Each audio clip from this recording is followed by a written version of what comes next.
Welcome back to the Deep Dive.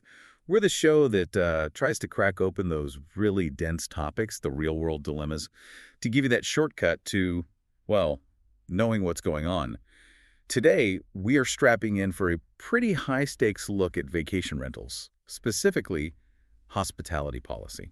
Yeah, that moment where, being nice, showing compassion, it just slams right into needing solid financial procedures. Exactly. And the specific subject, cancellation reversal. Yeah. So what happens when a guest cancels? They're under a strict policy, maybe it's an emergency, but then like hours later, they want to undo that cancellation. They want to rebook. Right. And it sounds simple, but it's really not. We've got two main sources to guide us here. First, a real story from a panicked new host on Reddit facing exactly this. And second, we've got this comprehensive expert protection guide. It details how professional property managers, defend themselves against potential exploitation in these cases. Yeah, our mission today is really to get past the sort of emotional side of it.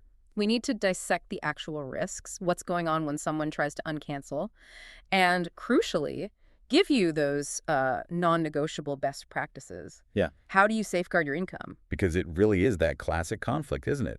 Good intentions versus potentially a big financial hit. Absolutely. Good intentions can expose you very quickly here. Okay, so let's dive into the case. It starts pretty dramatically.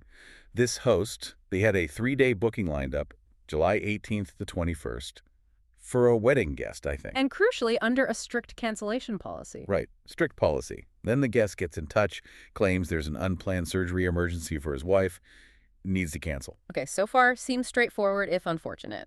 And the host, showing, a lot of empathy, initially offered a compromise. Said, okay, have it a 75% refund, but only for the nights that I managed to rebook. Which sounds pretty fair. Generous, even under a strict policy. It does. But, that initial kindness immediately put them on what you might call thin ice. Right.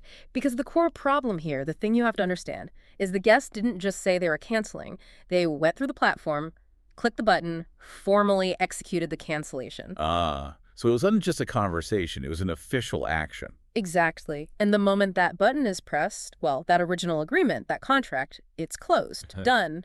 The clock effectively resets. And then comes the twist, the really unexpected part that made everything complicated. Literally the next morning,